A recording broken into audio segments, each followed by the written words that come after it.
The Senate Judiciary Committee hearing had been dragging on for hours. Most of the room had settled into a quiet rhythm, members reviewing documents, aides scribbling notes. But the tension shifted the moment Senator J.D. Vance leaned forward, eyes locked on Representative Jasmine Crockett, who had been called to testify on criminal justice reform.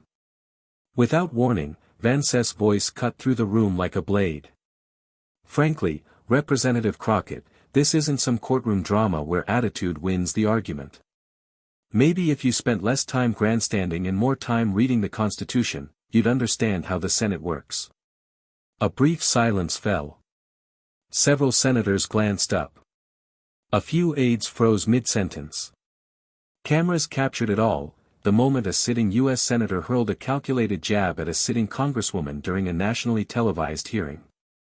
Crockett didn't flinch. She blinked once. Then slowly closed the folder in front of her, as though signaling she no longer needed notes for what she was about to deliver. What happened next would ripple far beyond that room. The room hung in a strange, electric silence. Representative Jasmine Crockett sat still for a beat longer, her expression unreadable. She wasn't angry. She wasn't rattled. In fact, there was something about the way she tilted her head, deliberate, focused, that unsettled even those on J.D. Vance's side of the aisle. Then she spoke. "Senator Vance," she began, her tone calm, "I don't recall asking for a tutorial on how the Senate works. But since we're sharing lessons today, maybe you can explain how someone with a law degree manages to ignore due process every time a camera is around." The room shifted. A few staffers glanced up, eyes wide. One of the C-SPAN cameras zoomed in on Vance, who blinked faster than usual. Crockett continued, her voice steady and razor-sharp, "You see, when I grandstand, as you put it, I do it in defense of civil rights. When you grandstand, it's usually on cable news, to defend a man who once tried to overturn an election." There were no gasps, not yet. Just a stunned, reverent silence. The kind that comes right before a storm. J.D. Vance's smirk was gone. J.D. Vance leaned back in his chair, visibly trying to regain his footing. He forced a smile, but it didn't reach his eyes. "Representative Crockett," he replied, his tone clipped, "this isn't about political theater. This is about serious national policy. And if you can't separate yourself from cable news soundbites, perhaps you're in the wrong chamber." Crockett didn't look away. She didn't even blink. "Senator," she said smoothly, "if you're looking for theater, maybe reflect on the time you changed your entire political identity because the polls told you to. That did it." A low murmur rippled across the chamber. Phones lit up. A few staffers tried, and failed, to hide their reactions. Even a senior Republican senator raised an eyebrow in surprise. J.D. Vance opened his mouth as if to reply, but Crockett was already leaning forward now, her voice slightly louder, firm but measured. "I didn't come here to be talked down to. I came here with facts. And if you're uncomfortable with that, maybe the discomfort says more about your record than mine." The chairman's gavel struck once in a half-hearted attempt to restore order, but the hearing had already changed tone. Everyone knew it. The balance of power in the room had shifted. And Jasmine Crockett was just getting started. Senator Vance sat frozen, hands clasped in front of him, lips pressed tightly shut. For the first time that day, he looked unsure, not just of his next words, but of the cameras recording every angle of his discomfort. Jasmine Crockett took a breath, then turned her attention back to the chairman, as if nothing had happened. "Now," she said, voice composed and professional, "if I may return to the original purpose of this hearing, ensuring equal access to justice in a system that too often tips in favor of power over principle." The shift was surgical. In one sentence, she had pulled the room back into focus, while leaving her opponent flailing in the debris of his own insult. The brilliance of her response wasn't just in the sting. It was in her control. Her refusal to be dragged down into petty sparring. She had answered disrespect with facts, insult with poise, and condescension with strategy. Reporters outside the chamber were already tweeting. Crockett just schooled Vance on live TV. Vance looked like a student caught cheating. Crockett's response was a masterclass. Inside the room, there was only quiet now. The kind of quiet that comes when no one wants to follow the act that just stole the show. J.D. Vance, once eager to dominate the spotlight, was left in the shadow of the very person he tried to belittle. Outside the Senate chamber, the clips had already gone viral. Crockett's calm takedown of J.D. Vance was now trending on every major platform. Hashtags like #CrockettClapback and #VanceSilence dominated the conversation. Pundits on both sides were scrambling to respond. Inside the hearing, the atmosphere was transformed. Every senator who spoke after did so more cautiously, more deliberately. It was clear that no one wanted to become the next headline.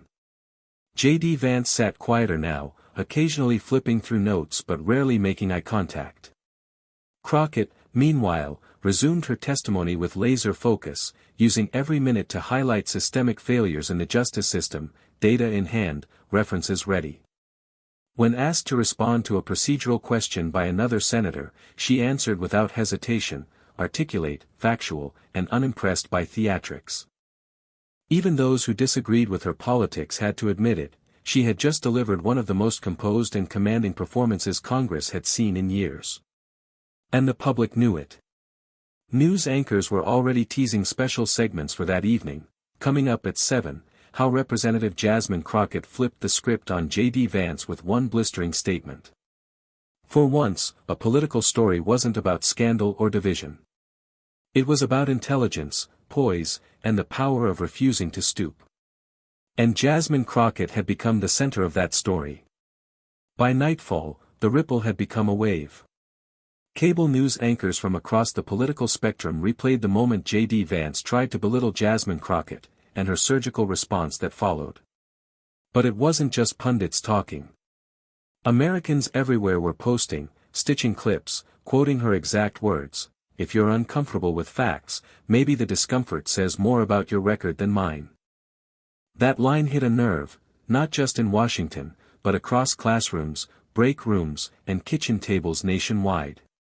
Late-night hosts weighed in too, some joking that Vance walked into a courtroom and left on a stretcher, while others simply played the exchange in full, no commentary needed. In Congress, her colleagues took notice. A few quietly passed her notes of respect the next day. One senator, not known for warm gestures, nodded at her as she entered a briefing room. That was all. But it spoke volumes. Meanwhile, Vance's team scrambled to regain control of the narrative.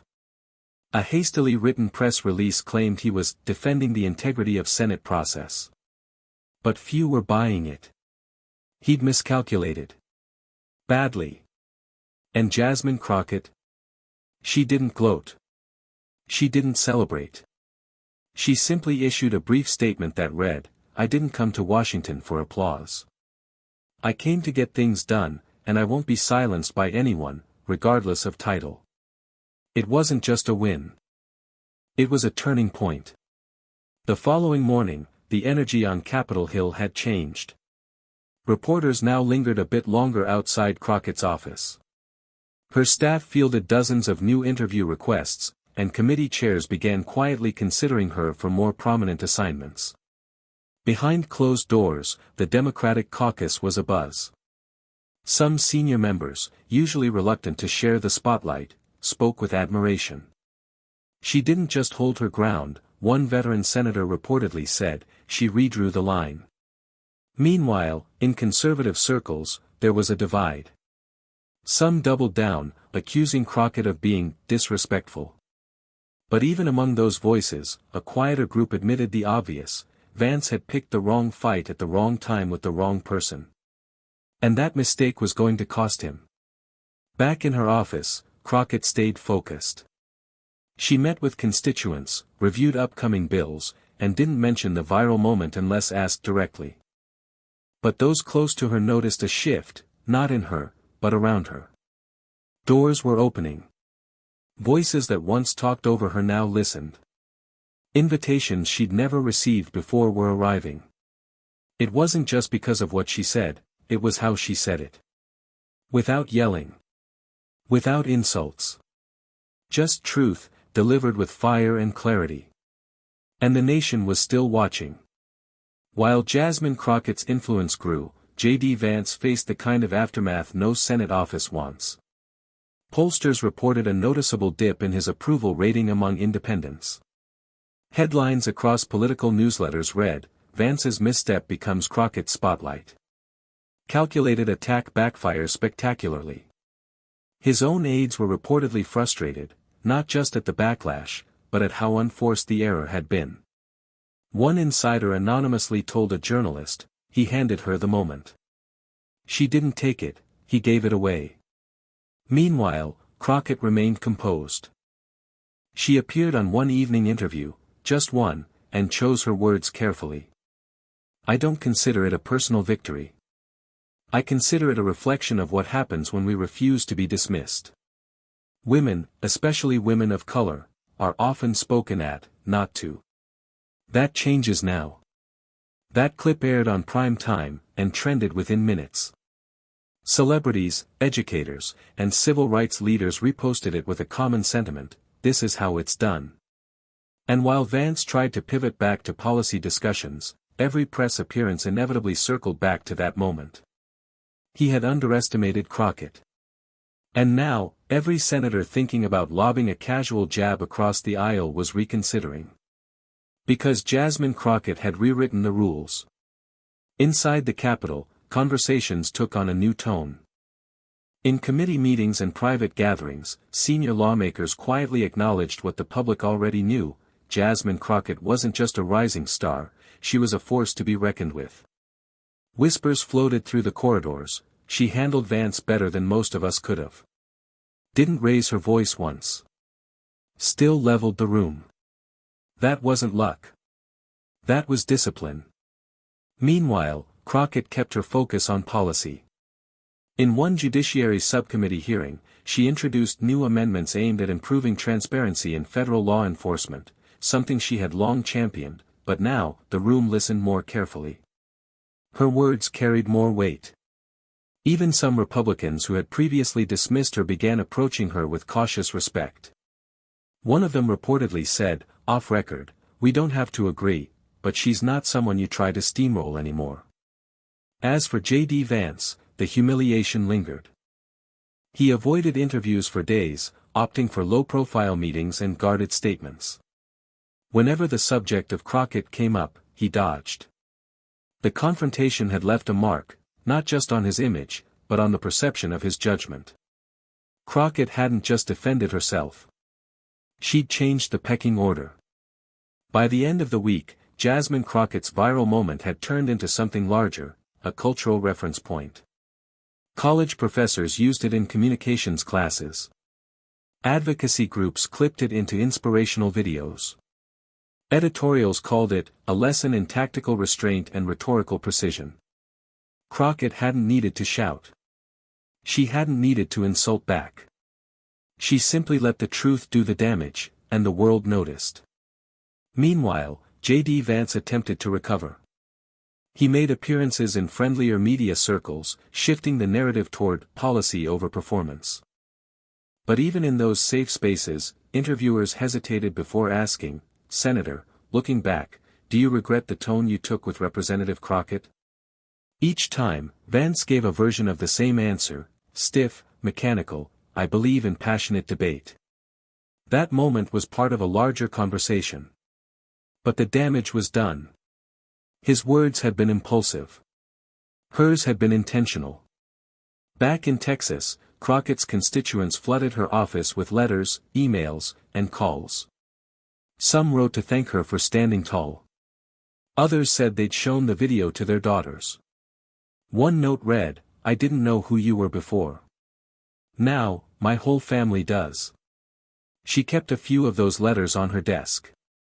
Not for pride, but as a reminder that moments like this aren't about personal wins. They're about shifting the ground beneath long-standing power plays. And she had done exactly that. A few days later, Jasmine Crockett returned to the House floor to deliver remarks on a criminal justice reform bill she had co-authored months earlier. Normally, these floor speeches drew polite applause from allies and lukewarm attention from the media. Not this time. The chamber was unusually full. Even some senators from the other side of the Capitol were spotted in the gallery, curious, watching. Crockett stood at the podium with the same steady composure she had shown during the hearing. "We are not here to protect feelings," she said. "We are here to protect freedoms. That requires truth. That requires courage. And yes, sometimes, that requires calling out hypocrisy in real time." The room was still, hanging on every word. Let it be known, silence is no longer the default. Disrespect is no longer unchallenged. And women like me, who were told to wait our turn, to lower our voices, to stay in our lane, we're not just here to speak. We're here to lead. Applause broke out, slow at first, then building. It wasn't staged. It wasn't partisan. It was real. Even members who had never clapped for her before stood. That moment sealed it. Jasmine Crockett was no longer a footnote in someone else's story. She was the headline. And across the nation, the message was clear: don't mistake calm for weakness. Don't mistake decorum for surrender. And never, ever underestimate someone who comes armed with both truth and purpose. In the days that followed, a quiet but permanent shift took place. Jasmine Crockett wasn't just the subject of viral clips anymore, she became a new standard for how power is challenged in real time, with intellect, composure, and conviction. She was invited to keynote events, join bipartisan working groups, and take a lead role on justice reform legislation that had previously stalled. Her colleagues, even those who once dismissed her, now consulted her, quoted her, and in some cases, followed her lead. As for J.D. Vance, he returned to his routine. But things had changed. Every public moment he entered was shadowed by that exchange, a reminder that political theater can turn on you if you're not prepared for someone who plays smarter, not louder. When asked in a national interview what she hoped people remembered from that moment, Crockett didn't hesitate. That standing your ground doesn't always mean shouting. That you don't have to match disrespect with disrespect. That if you speak the truth clearly enough, it speaks for itself. She paused, then added, "But most of all, I hope it reminds the next little girl watching that yes, you can sit at any table. And if they try to talk over you, talk louder with your work." That clip became the most shared political moment of the month. Not because it was explosive, but because it was undeniable. And just like that, a careless insult meant to diminish her had become the launch pad for a legacy in the making.